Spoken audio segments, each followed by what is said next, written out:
circles that we exclude one another from. So as we keep trying to create these circles of perfection, that we can live together in our communities, but we don't commune. We're not communing because we don't know each other. We don't know each other because we're afraid at this point.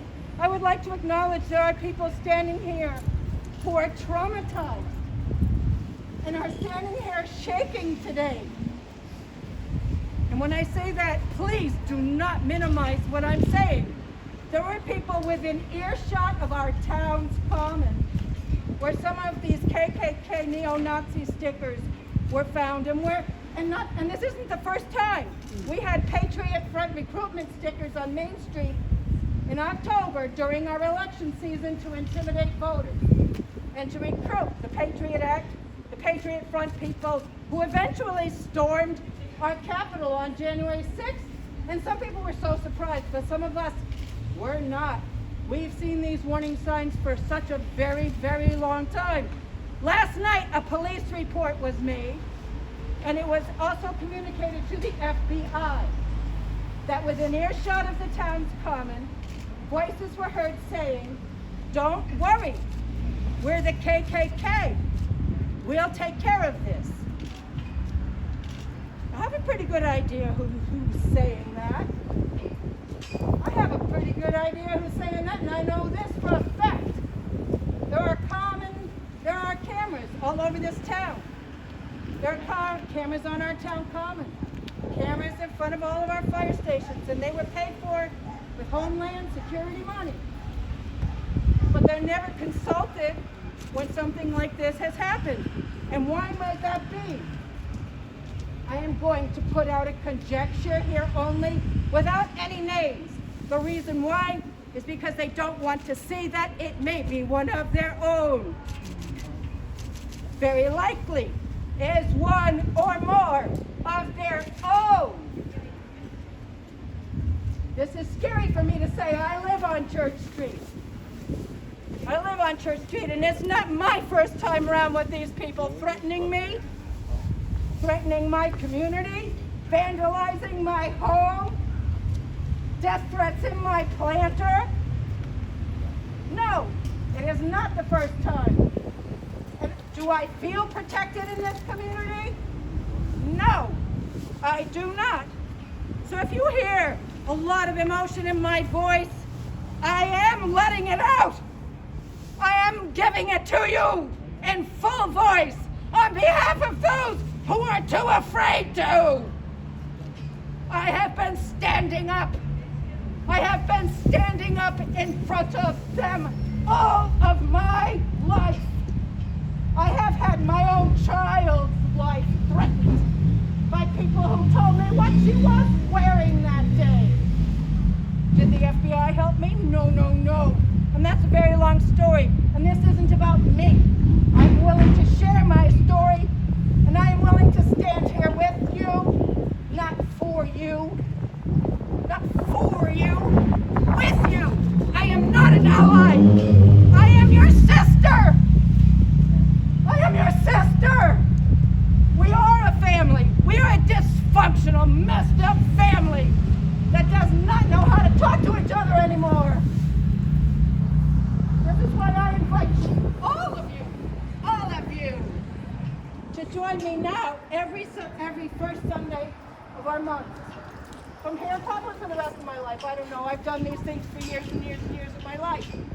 But I will be there with you every Sunday, first Sunday of the month, rain or shine, from 12 to 12:30, to stand in community on our common ground, on our town common, with our town people, to stand together for what we are for.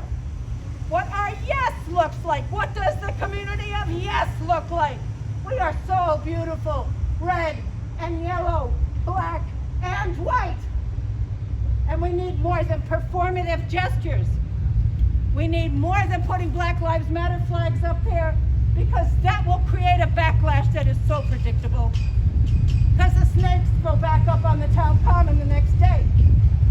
I had people threatening my life when I protested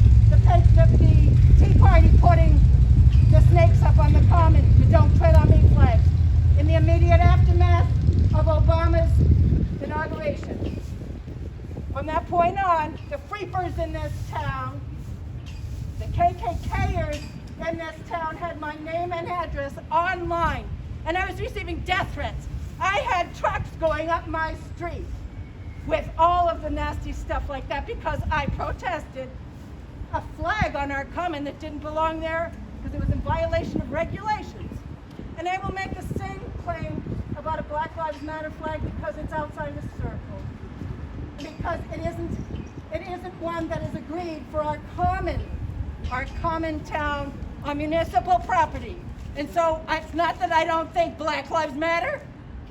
Oh, please never make that mistake. It shouldn't be Black Lives Matter. What we need to hear is, do Black Lives matter?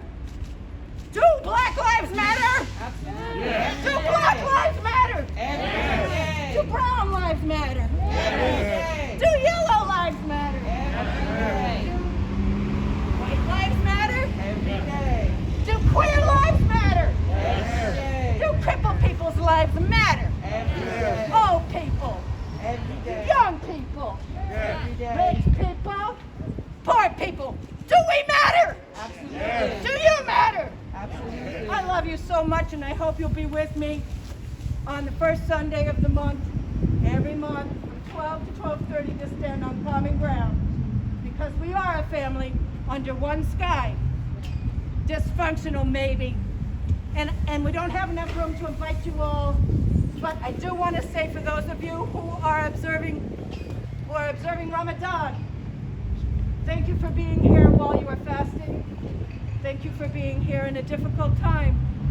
May your fast be worthy. May your feast be a celebration. And may we all face, all of us under this one sky, come together finally as a family. I love you. Thank you for listening.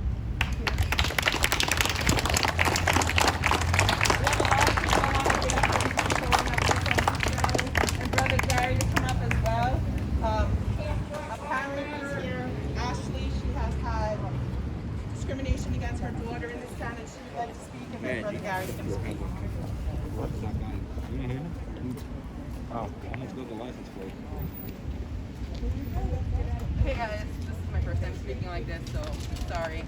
My daughter, who is biracial, 2 times in this town has had a local man drive by and yell a racial slur to her. The police were no help, so I had to turn to Facebook. We found out who he was, reported it to the police, where we were told that it was freedom of speech and he can drive by and say whatever he wants as long as he doesn't act on it. But what do you do? When does freedom of speech become hate speech?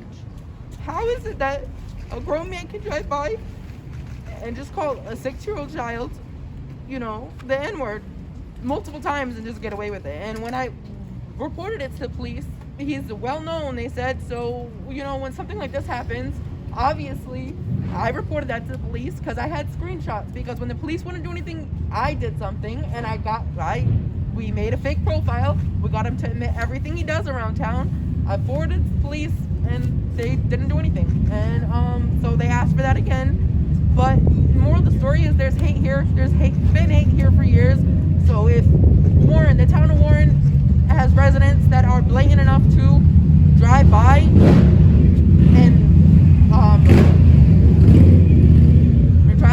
and assault, racial, I don't even know what you would call it, but harass a 6-year-old child because of the color of her skin, then we have bigger problems around here. So I just want to thank you. We want to thank you all for being here in support, because when the police wouldn't support us, I had numerous town members who reached out, made sure we were all right, and were willing to step up when the police wouldn't. So thank you all for being here, and thank you for your support. Thank you.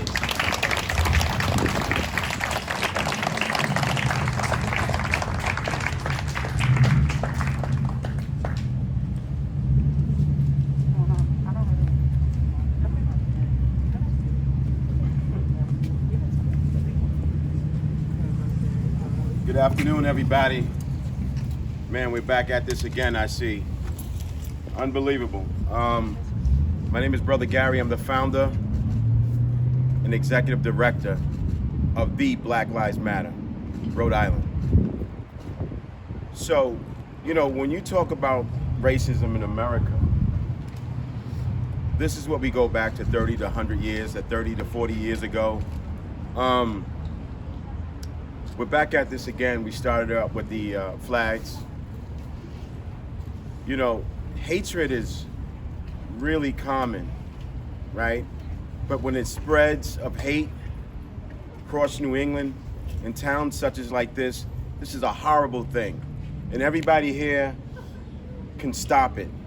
You know, we have to stop, get past this monster of hate and change. We need change in this town of Warren.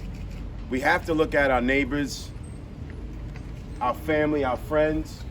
This is our community, right? We gotta be about our community and change. Because if we don't start with kids like that, we're never gonna learn. We have to start and look at ourselves and say, what can we really do? How can we change Warren? How can we really change the demographics? Listen, primarily, white supremacy will rule this country. This is the new way. You're my neighbor, you're my brother, you're my sister. Show me. Let's work together. Get rid of this hate. The next thing you know, we're gonna be going to war pretty soon. If this doesn't continue to stop, the next thing is war. And we're getting tired of this. The mayors, the city council, the city officials, they must do something because we're gonna start parading and we're not going nowhere. We're gonna stay right here to fix this problem. Because hatred is not, listen, we have to understand the makeup, what America's done. White supremacy has ruled this country for almost 350 years of something that's been divided. We want to fix this problem now. It starts with us as a community. We got to understand racism. You know, it's affecting the little kids today. I mean, we have to really get rid of these bad politicians. It starts with them. Because they're gonna keep having this hate, the KKK, the sign, and all these other groups are gonna destroy our families and friends. Because this affects everyone. So, Mark, would you come out, or Bernice, come over here and say some words? Because they gotta understand what's going on. This thing is bigger than what it is. So, my name is Mark Fisher with Black Lives Matter Rhode Island. And, you know, it's important for us to understand that what we have established is a culture here. A culture of diversity, equity, and inclusion. So that's a huge umbrella. Black Lives Matter Rhode Island is a huge platform that's all inclusive. And so what we want to do is share that culture. We want to expedite this culture. We want people to understand that this is the way of life, that we include, we share, and we look to empower those who can't do it for themselves. And so the white supremacy that is the Achilles heel of this country, it is the soft underbelly of America that will destroy it ultimately if we don't get it under control, if we don't get a handle on it. That is what we're fighting. This is the eternal struggle for us as black people. This is why we're here again. And there's no doubt that this is in response to the raising of the Black Lives Matter flag that we were here for. Right. When it took place. And you know the fallout that occurred because of that, the backlash that occurred because of that, is just more proof that we have a long way to go. We've come a long way, but we still are far from our objective, which is to allow us to just exist. See, we have to fight for the right to exist, and we have to be all in, and we have to fight as hard as those who would wish to erase us Right. from society. Right, and this is your fight too. This is your fight, and this is your God-given ordering to do this.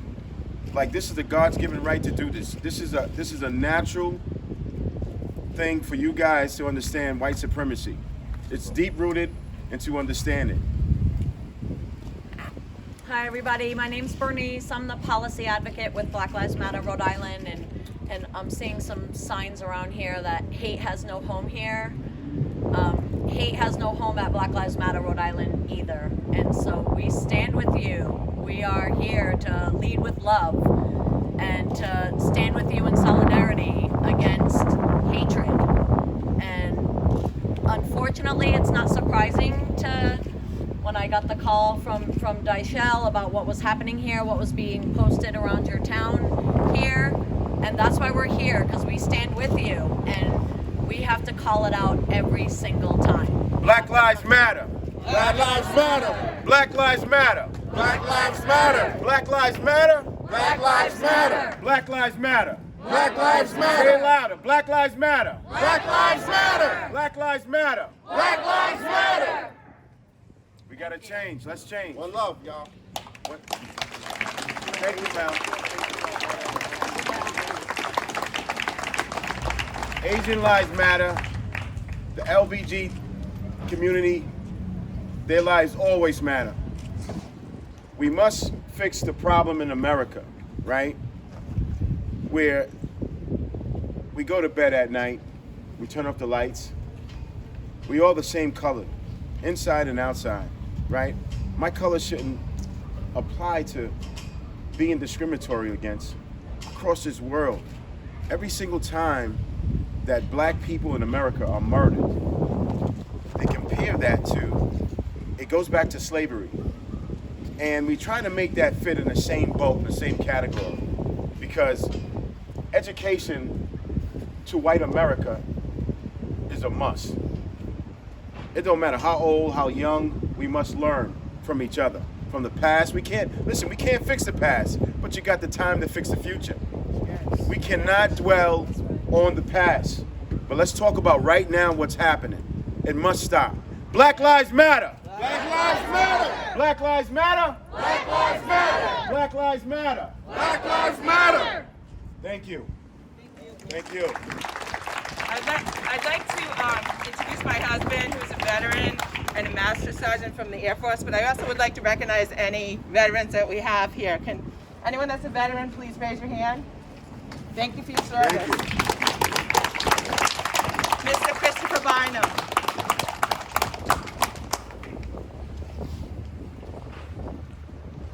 I am a shoe wearer.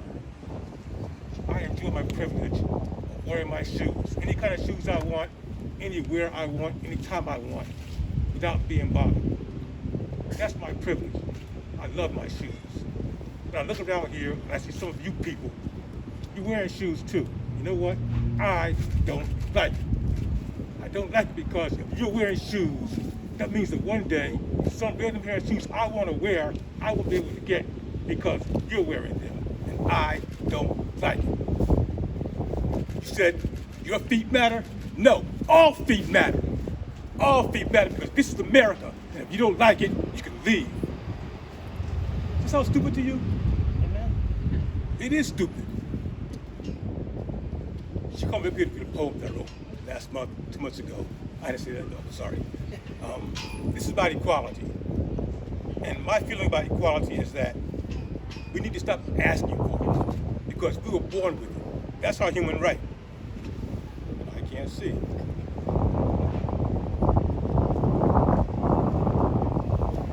You can't grant me equality because I was born with it. If you get in my way and I move you out of my way, that's not me protesting for equality. That's me providing you a reminder by whatever means necessary that you will not deny me. If me defending my equality, my freedom, my right to life and liberty, my pursuit of happiness makes you uncomfortable, threatens your sense of self, then you can look in your mirror. You can begin your makeover. Or don't. You can't grant me equality because I was born with it.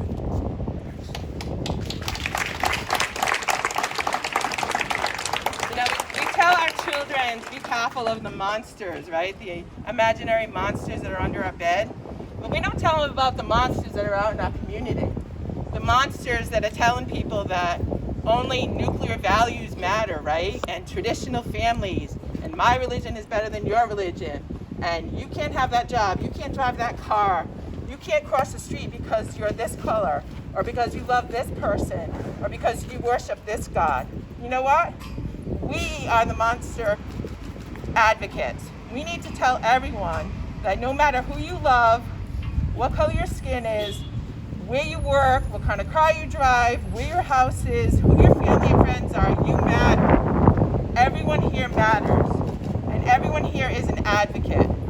And we need to show that when we go up to the polls and we vote. We need to vote people in that care about us, all of us, not just one special interest, everyone, that care that people that don't have homes, that are getting paid inadequate wages, that don't have health care during a pandemic, that don't have food for their families, that don't feel like they can love their spouse or their partner because a neighbor talks about them, that my husband can't cross the street in Bristol where we live with my dog without people clutching their pocketbook or crossing the street and going the other way. This is not a beloved community. We need to work on it. We all do. And we need to advocate for our brothers and sisters that don't feel loved and that don't feel heard. Please, anyone is welcome to come up.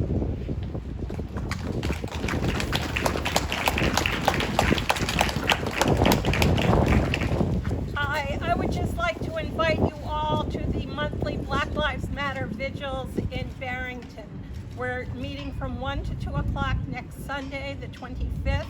This month it's in front of Barrington Presbyterian Church. Each month we do a different house of worship on County Road. The May vigil, which will make a year since we started doing this, since George Floyd was murdered, that will be on the 4th Sunday instead of the last Sunday. Don't know the location yet, but please join us.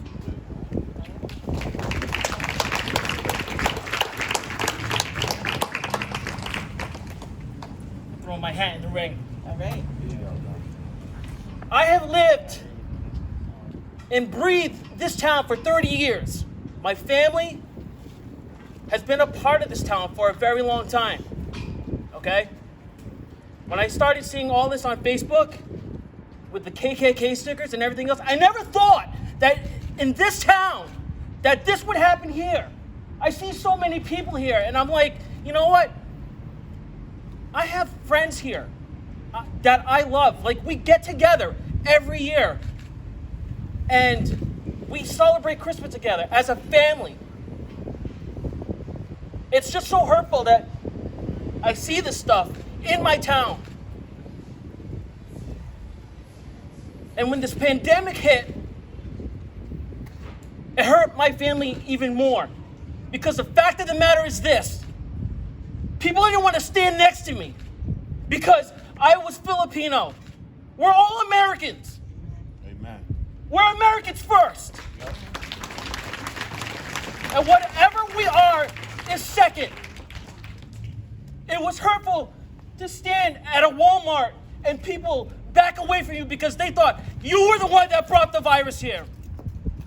They thought I was the one that brought the pandemic to their town. That was hurtful.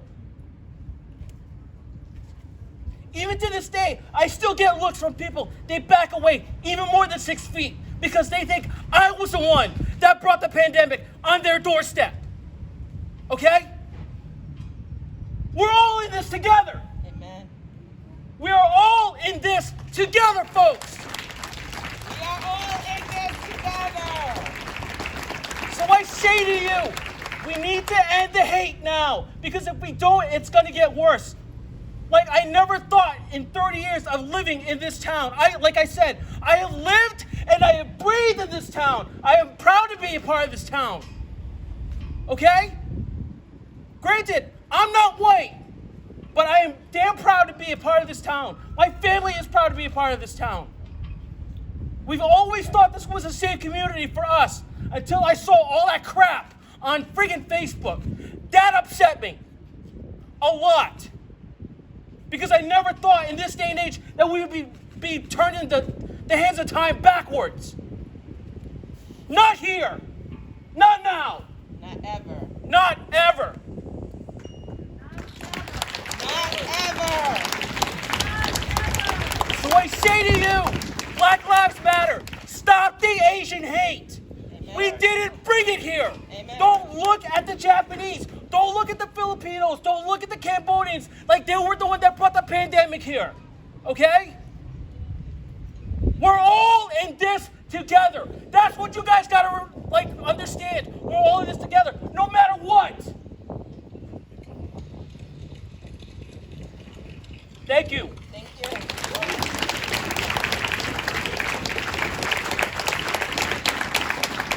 You know, people are asking what they can do to help and how they can fight racism in their own communities. The helpers are out there, right? Mr. Rogers said just look for the helpers. We're out there, right? East Bay Diversity, Black Lives Matter. Black Lives Matter is opening their new center.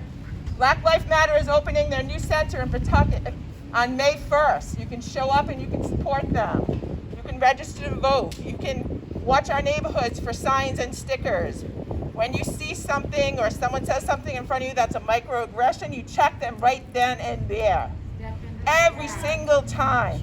It's not kids, it's not jokes. It hurts people we love. Check them. Check your family. Check your neighbors. Check your friends.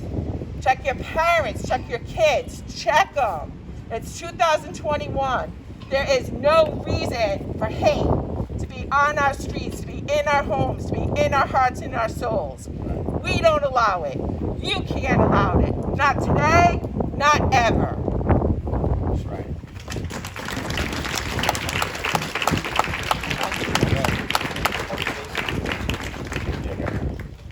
So May 1st, we're going to be opening up our headquarters, 225 Main Street, Pawtucket, Rhode Island. It's the African American Business and Innovation Center. It's going to be a library, a resource center where we're going to be specializing in education and workforce development. So that's going to be our headquarters.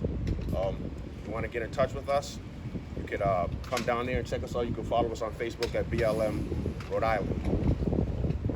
Yeah, so you know, the hatred, it really starts with us, right?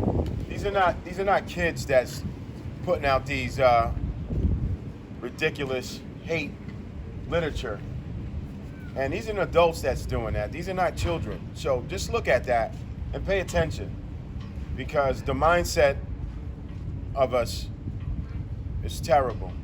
We as neighbors, we failed these young kids, just in that direction. We must fix this. We have to. And education is really the key.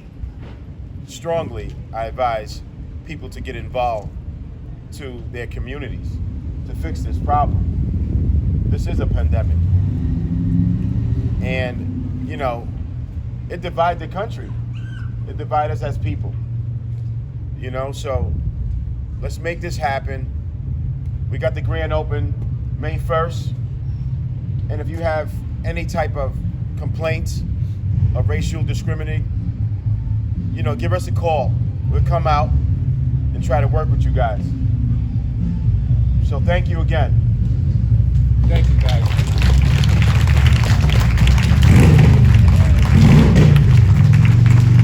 Until our gay and lesbian and trans and queer neighbors also get justice and get respect, nothing is going to change. This is a safe space. I want everyone here to feel safe. I want everyone here to feel like they have a right to come up to this mic and tell your story. Because I love you, I'm here for you, I hear you.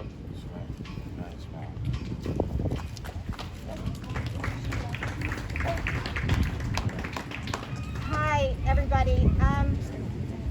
So I guess I just want to acknowledge the fact that there's been a lot of,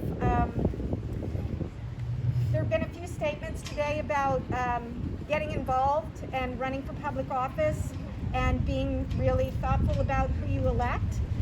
And I just thought it would be important for you to know that there are a number of elected leaders here, myself included. I'm the president of the town council here in Warren. And I see other members of the council,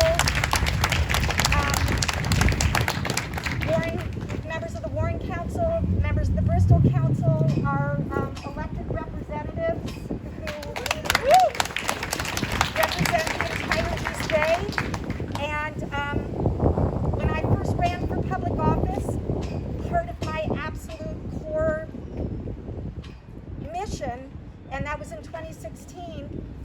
I would represent all people, and that my obligation, my responsibility was to listen to all people.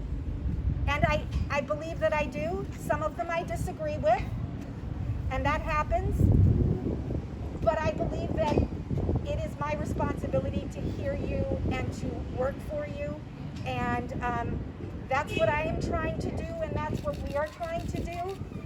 And I've been asked a lot since these recent symbols of hatred and bigotry and white supremacy have popped up in our community. Was I surprised? Not particularly, no. I know that racism is here.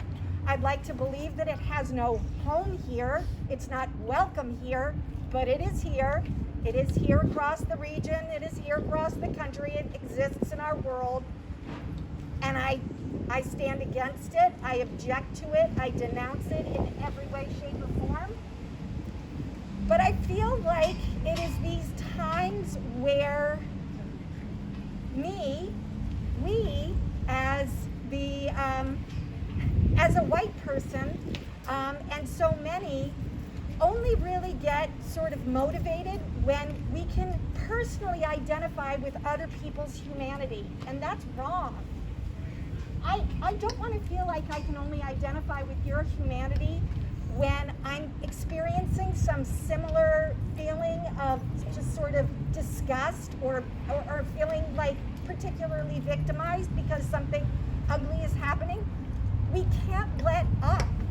We need to feel each other's humanity and dignity and respect them every day, all the time, not just when this stuff happens that are, momentary symbols of hate and racism and bigotry.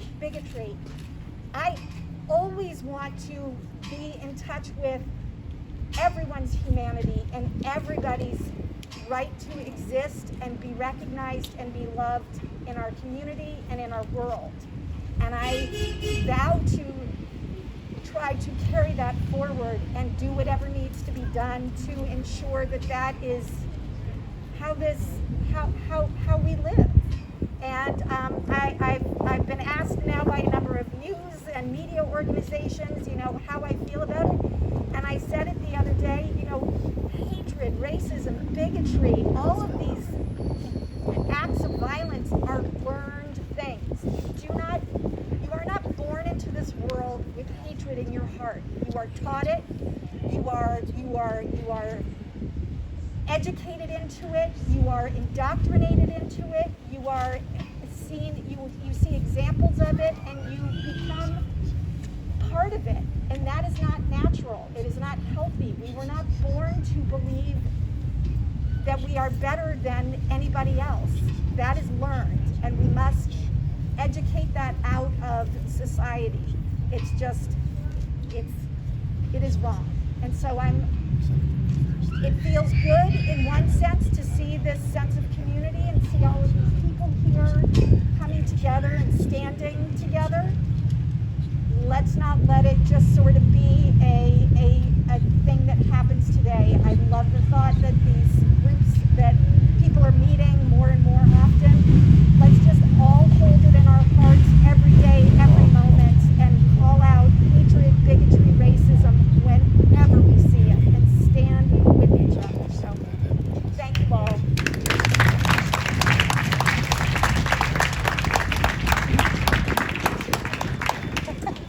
Hi, my name is Paige Ron. I do not live in Warren. I live in Barrington. I drive through Warren. I've had friends who have lived in Warren. I don't have a speech prepared, so bear with me. I've been helping out Mel a little bit, some of these events, and I just wanted to say I grew up in a town very similar to Warren, Bristol, and Barrington. I grew up in a town where it was more quiet, and it's true what they say, silence is complicity, and that's what I grew up in. I grew up defending several different groups of people of color in my town, and I'm now standing here because I'm a parent, not of a black child, not of a biracial child. I'm a parent of a non-binary child. They're 11 and a half years old. And I have to worry every single day, every single hour, every single minute that somebody is going to say something hateful or worse to my non-binary child. My child who's happy and proud to be out and proud to be in the LGBTQ community. We need to stand together. Hate is completely taught. And we need to do better. We need to teach. We need to start with our kids when they're born, teaching them that hate is not okay and it does not have a home here. Thank you.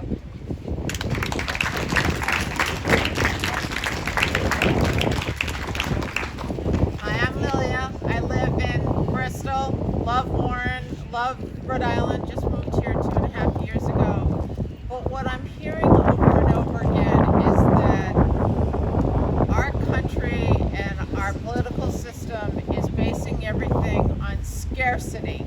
That there isn't enough for everybody, but there is. And so if you think there isn't enough for you, you're going to pick the group that shouldn't get any. And that's fiction. It's a lie. There's enough for all of us. I don't care what color you are, what binary,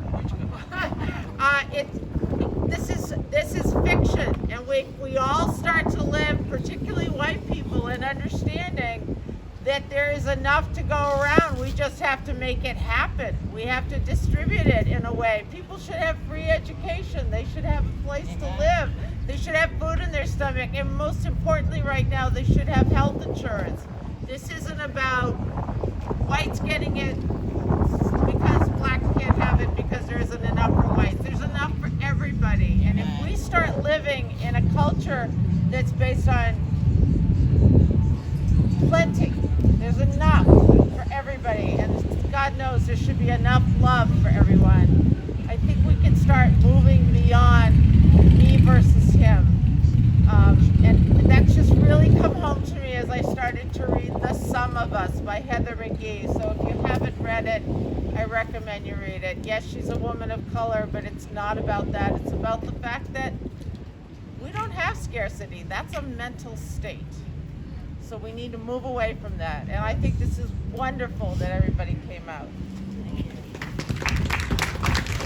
You know, again, we're looking at all the heroes, right? And all the sheroes and all our advocates. And I would like to introduce the heroes that went out and put stickers up on the hatred that we saw on the news and on the polls, and went out and printed stickers to pass out to you today for free, because that's how strongly they believe in it. So, our heroes. So for you who don't know me, my name's Taylor, and I've been a part of this community my whole life. I just kind of wanted to touch on something for me personally. I'm a mother. My daughter back there is Imari. And I want to say something about, white people in general. I think we kind of walk around with blinders on and we don't see things. I did it too, until I had my daughter, and then I started to notice things. This is not the first time. I know, some of you might think that this is the first time Warren has had something horrible happen in it. No. This problem has been around for a while. Prejudice is just a thing that exists. But the thing I want to say is that as a mom and seeing my daughter go through things, speak to your children, because we are raising a whole new generation. Amen. And this generation is the ones who are going to speak up. And I'm so proud of everybody that's here today. It really warms my heart. So I just want to say, continue to speak up for what's wrong. As a mom, everybody who's here that's a mother, we teach our children, don't accept bullying. If you see something, say something. So this continues even on to this. If you see something, say something, and don't allow anyone to speak of hate in front of you. Let them know it's not tolerated. Amen. Period. Thank you. Thank you.